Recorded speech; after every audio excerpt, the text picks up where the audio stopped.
6장으로 되어져 있는 짧은 성경입니다. 그럼에도 불구하고 성경의 전형적인 패턴을 가지고 있는 성경의 교과서적인 성경이라고 했습니다. 전형적인 패턴이라면은 에베소서에서는 때문에 그러므로 라고 하는 패턴이죠. 우리는 구원받은 하나님의 백성이기 때문에 그러므로 하나님의 백성답게 살아야 된다. 하나님의 백성답게 살 때에 하나님께서 필요한 모든 것을 다 공급해 주신다 라는 그런 패턴입니다. 또 다른 패턴을 소개하자면, 한 가지만 더 소개를 하면은, 성경을 이해하는데 이 패턴을 꼭 이해를 해야 됩니다. 죄, 그리고 심판, 그리고 은혜라고 하는 패턴도 여러분들이 이해를 하셔야 돼요. 우리는 죄 가운데 태어났고 죄인들입니다. 그런데 그 죄에 대해서는 하나님께서 반드시 심판을 하신다는 겁니다. 그러나 심판하는 것으로 끝내는 것이 아니라 하나님께서는 또 반드시 은혜를 베풀어 주신다라는 패턴입니다. 이런 패턴을 우리가 잘 알고 있을 때 성경을 잘 이해를 할 수가 있습니다. 에베소서 강해를 이제 시작을 하는데 여러분들이 해야 될 일이 뭐냐면은 에베소서를 여러 번, 최소한 한 10번 정도는 읽고 에베소서 강해를 시작하는 것이 도움이 된다는 겁니다. 오늘은 에베소서의 기자와 수신자에 대해서 나누어 보기를 원합니다. 제가 워낙 첫째, 둘째라는 말을 많이 사용하기 때문에 여러분들이 집중을 좀 해야 되고 또 주보를 참고로 해서 보시면서 따라오셔야 정리가 잘 될 거라고 생각을 합니다. 첫 번째로 기자에 대해서 생각을 할 때 두 가지의 것을 생각을 할 텐데요. 하나는 저자와 기자의 차이입니다. 모든 성경의 저자는 성령이 있습니다. 베드로후서 1장 21절 말씀에 보면은 예언은 언제든지 사람의 뜻으로 낸 것이 아니요. 여기서 예언은 성경을 말하는 겁니다. 오직 성령의 감동하심을 받은 사람들이 하나님께 받아 말한 것임이라. 이렇게 얘기를 하고 있습니다. 여기서 감동했다라고 하는 이 말의 원어적인 의미는 성령께서 생각과 사상을 불어 넣으셨다라는 그런 뜻이에요.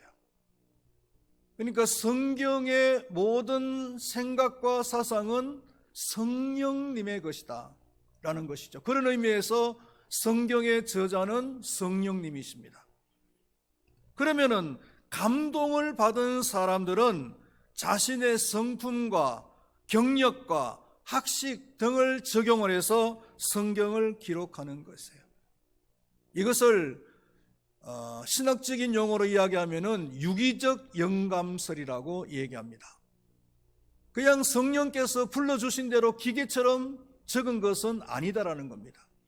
자신의 인격과 자신의 경험과 자신의 학력, 성품 등을 적용을 해서 성경을 기록하는데 그 속에는 성령님의 생각과 사상이 가득 차 있다라는 거죠.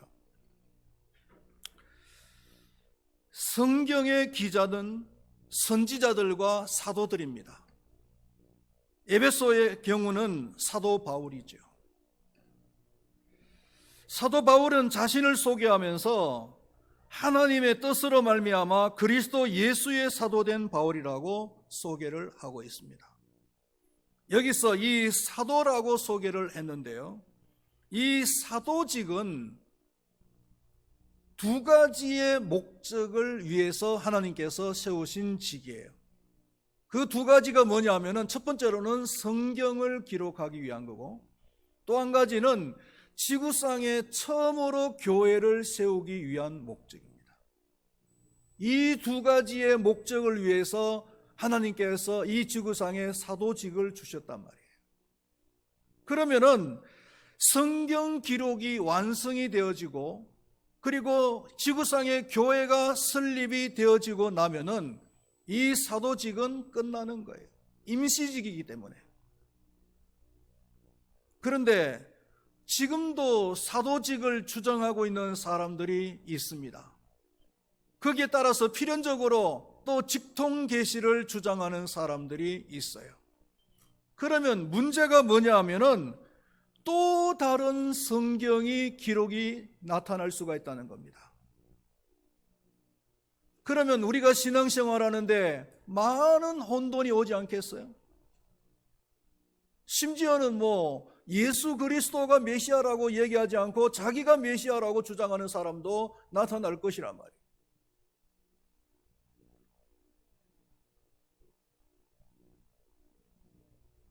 우리는 성경 66권만을 우리 신앙의 유일무이한 기준으로 삼습니다. 할렐루야. 성경이 완성된 이후로 지금까지 한 번도 성경이 더해진 적이 없어요. 가경도 있고 외경도 있지 않습니까? 로마 가톨릭에서는 가경과 외경도 같이 성경이라고 생각하면서 보는데 우리는 절대로 그것을 인정을 안 해요.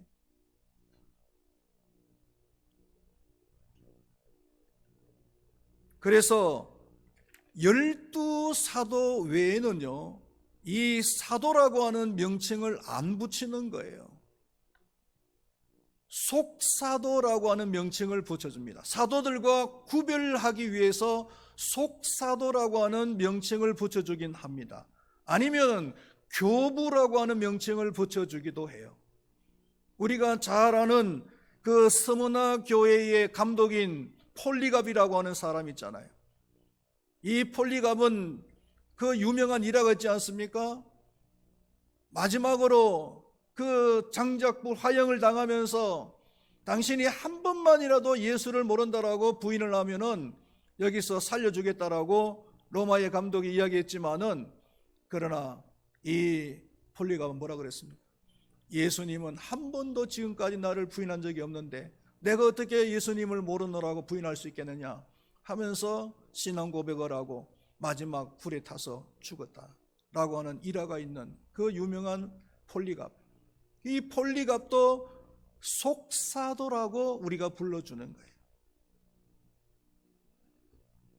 거예요. 여러분들, 사도직은 성경을 기록하고 교회를 창설하기 위한 하나님의 임시적인 직분이었다라는 것, 그것을 여러분들이 아시기를 바라겠습니다.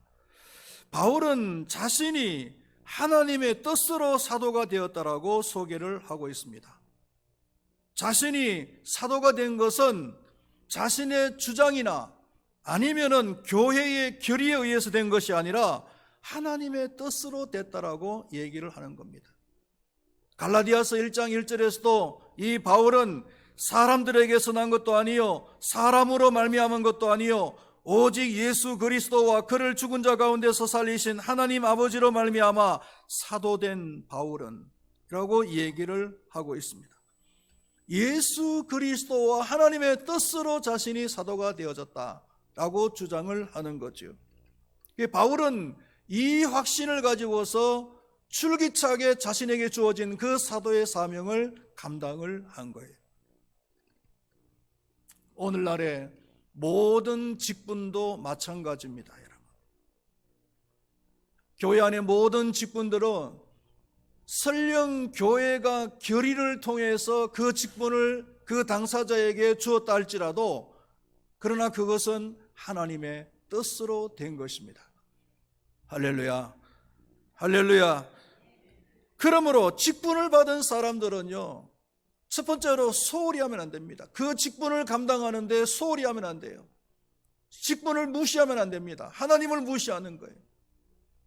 그리고 두 번째로는 그 직분을 가지고서 최선을 다해서 하나님의 뜻을 이루는데 사용을 해야 될 줄로 믿습니다. 자신의 감정에 따라서 직분을 감당을 했다가 감당하지 않았다가 하는 이런 변덕스러운 모습을 나타내서는 안 된다는 것입니다. 두 번째로 생각할 것은 수신자입니다. 그 수신자는 뭐라 그랬습니까? 에베소에 있는 성도들과 그리스도 예수 안에 있는 신실한 자들이다. 이렇게 얘기를 하고 있습니다.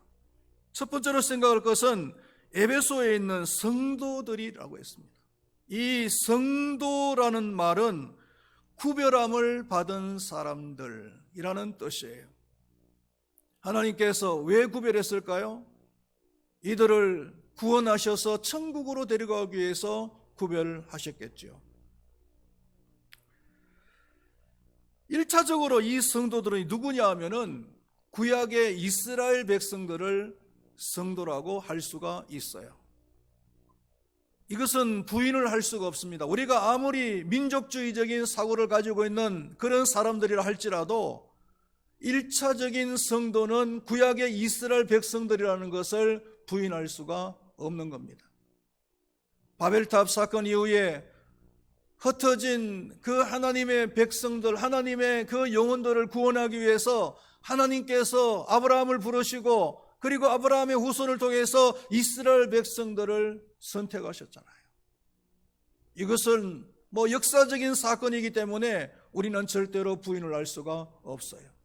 그래서 구약의 이스라엘 백성들은 왕같은 제사장이요 거룩한 나라요 소유된 백성들입니다. 그 다음에 이 성도들, 구별받은 사람이라고 했을 때 이 구별이라고 하는 말은요, 외적인 구별이 아니에요. 교회를 다니고 안 다니고 하는 이런 조건이 아니라는 겁니다. 로마 캐톨릭에서는 성자라고 하는 칭호를 붙여주지요. 특별히 신앙에 영향력을 많이 끼친 사람들, 그런 사람들을 엄중히 심사를 해서 성자라고 하는 칭호를 붙여줍니다. 그래서 로마 캐톨릭 안에서는 이 성자라고 하는 칭호를 받으면은 최고의 영광으로 생각을 하죠. 우리가 잘 아는 대로 세인트, 영어로 말하면 세인트라고 하는 거죠. 잘 아는 대로 성 프란시스코, 그 성이라고 하는 말이 세인트라는 말이거든요. 그 프란시스코라고 하는 성자라는 뜻이에요. 또 12월 25일 날 성탄절만 되면 선물을 가지고 온다는 산타크로스. 이 산타크로스라고 하는 말은 우리가 그 말 자체를 조금 제대로 알아야 되는데 산타크로스가 아니고 성 드글라스예요. 성 드글라스. 그 라틴어에서는 남성 어두에서는 성이라고 센이나 성을 붙이고 여자는 산타라고 붙이거든요. 그래서 드글라스라고 하는 사람은 남자이기 때문에 산 드글라스 이렇게 이게 맞아요. 산타크로스가 맞는 게 아니고. 또 미국에 가면은 유명한 그 해안이 있죠. 산타 모니카라고 하는 해안이 있잖아요. 모니카가 누굽니까? 성 어거스틴의 어머니죠. 유명하신 분이잖아요. 산타 모니카. 이 산타나 성, 센이라는 말은 다 세인츠라고 하는 말이에요. 이런 성자, 성도라고 하는 말은 외적인 기준으로 정해지는 것이 아니다라는 겁니다. 하나님께 속하게 된 것은, 우리가 하나님께 속하게 된 것은 내 의지대로 되는 것이 아니라 내 눈에 보이는 어떤 행위에 의해서 결정이 되어지는 것이 아니라 하나님의 뜻, 하나님의 기준에 의해서 결정이 되어진다는 거예요. 우리 입장에서 인간의 입장에 봤을 때는 하나님의 기준에 도달하는 믿음을 가진 사람, 그 점수가 60점일지 70점일지 아니면 50점일지는 모르겠습니다만은 하나님의 기준에 도달하는 믿음을 가진 사람들을 하나님께서 구별하시고 그런 사람들을 하나님께서 보실 때 성도라는 겁니다.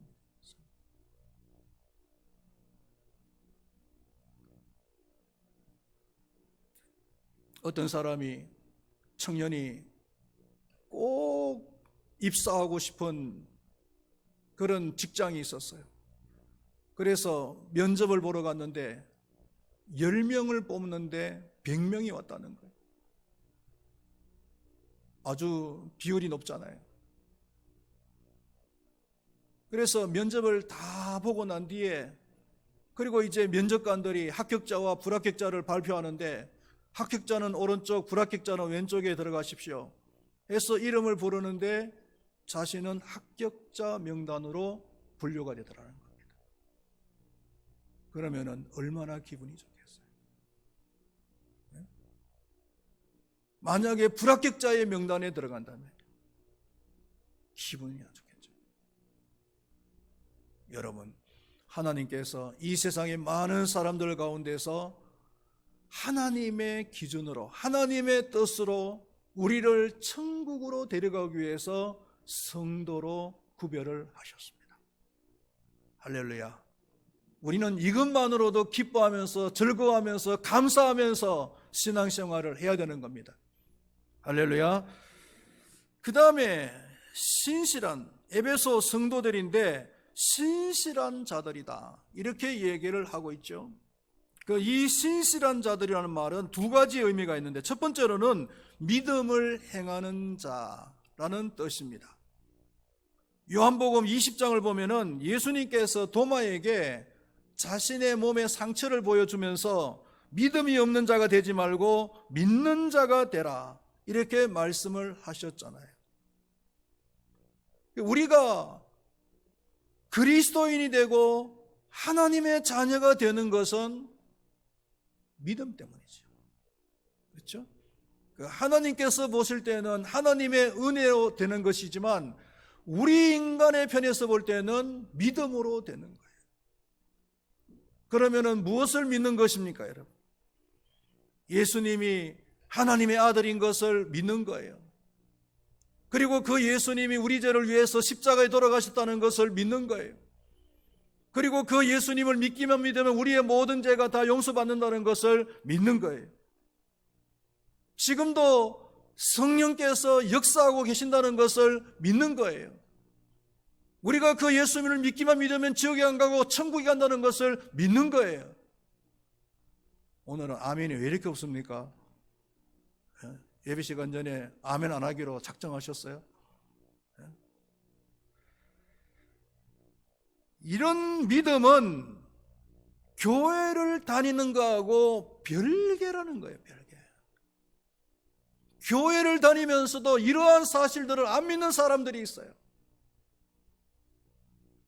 심지어 신학교를 졸업한 사람이 창조론을 믿는 것이 아니라 진화론을 믿는다, 이런 사람도 있다는 겁니다. 그 신학교만 넣으면 다 구원받고 천국 가는 겁니까? 아니에요. 외적으로는 신학교까지 졸업한 사람이지만 그 내면적인 믿음은 아닐 수도 있다는 거예요. 얼마 전에 그 TV 청문회를 하는데요, 국회의원 한 사람이, 제가 알기로는 그 국회의원이 신학교를 졸업하고 그리고 목회학 석사 학위까지 가지고 있는 걸로 알고 있는 그런 국회의원이에요. 그런 국회의원이 정인이 귀크리찬이라서 창조론을 이야기하니까 여기 나와서 창조론을 이야기하면 됩니까? 진화론을 이야기하죠. 이렇게 얘기를 하더라고요. 아니, 신학교까지 나와서 목회학 석사 학위까지 있는 사람이 진화론을 주장하고 있어요.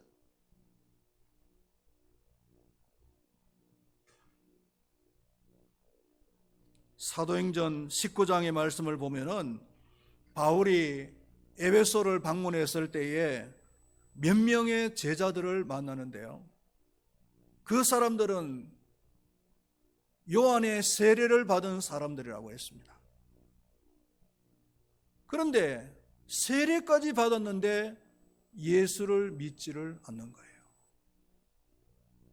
성령은요, 들어보지도 못했다 그랬어요. 성령은 있는지 들어보지도 못했다 그랬어요. 그러니까 교회를 멀쩡하게 잘 다니고 세례까지 받았는데, 그런데 정상적인 믿음이 아닌 거예요.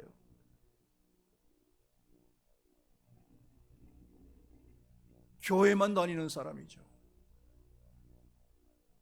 그래서 바울은 그 사람들에게 예수에 대해서 설명을 잘 해주고 그리고 예수의 이름으로 다시 세례를 베풀어 준 것을 성경을 통해서 알 수가 있습니다. 신실한 자라는 말은 온전히 믿는 자, 온전한 믿음을 가진 자라는 뜻이에요. 그리고 이 신실한 자라는 신뢰할 만한 자라는 뜻이에요. 어떤 사람들을 여러분들 신뢰를 할 만합니까? 신뢰가 되는 사람은 어떤 사람이죠? 쉽게 흔들리지 않는 사람들이에요. 아침에 한 말하고 저녁에 한 말이 다른 사람을 믿을 수가 있어요? 아침에 한 행동하고 저녁에 한 행동하고 다른 사람을 믿을 수가 있어요? 그런 사람들은 믿을 수가 없죠. 신뢰가 안 되는 거예요. 세상의 풍조에 흔들리지 않고 어떠한 상황에도 흔들리지 않고 어떠한 어려움이 닥친다 할지라도 자신의 신앙을 지켜나가면서 흔들리지 않는 사람을 말하는 겁니다. 적어도 초대교회 성도들은 그랬어요. 초대교회 성도들은 직장이 상실되어지고 직위가 상실되어지고 감옥에 들어가고 심지어 맹수의 밥이 된다 할지라도 자신들의 그 신앙을 지켜나갔어요. 신앙에 흔들리지 않았다는 거예요. 이런 사람들은요, 신뢰할 만한 사람이죠. 올바른 믿음을 가진 사람들은 신뢰할 만한 사람들입니다. 믿음이라고 하는 말은 진실, 성실, 신뢰 이런 뜻이거든요. 그러니까 올바른 믿음을 가지고 있는 사람이라면은 흔들리지 않는 사람이고 신뢰할 만한 사람이다. 물 위에 흔들리는 배처럼 흔들리는 그런 사람이 아니라는 거예요. 말씀을 맺도록 하겠습니다. 오늘은 에베소서의 기자와 수신자에 대해서 나누었습니다. 기자는 사도 바울입니다. 바울은 하나님의 뜻대로 사도가 된 사람들. 오늘날의 모든 직분도 하나님의 뜻대로 되는 것입니다. 직분 받은 사람들은 절대로 그 직분에 대해서 소홀히 하면 안 됩니다. 하나님의 뜻을 이루는데 최선을 다해서 적극적으로 사용을 해야 될 줄로 믿습니다. 그리고 수신자는 에베소에 있는 신실한 성도들이라고 했습니다. 성도는 하나님 나라에 가기 위해서 구별된 사람들을 말합니다. 그런 사람들은 신뢰할 만한 삶을 사는 거예요. 기도하겠습니다. 하나님 아버지, 오늘은 에베소서의 기자와 그리고 수신자에 대해서 나눠봤습니다. 에베소서를 기록한 기자는 하나님의 뜻으로 된 사도 바울이었습니다. 바울은 자신이 사도가 된 것은 자신의 어떤 결정이나 교회의 의지가 아니라 바로 하나님의 뜻으로 된 것이라고 강력하게 주장을 하며 그 생각을 가지고서 주어진 사도의 사명을 충성스럽게 잘 감당을 했습니다.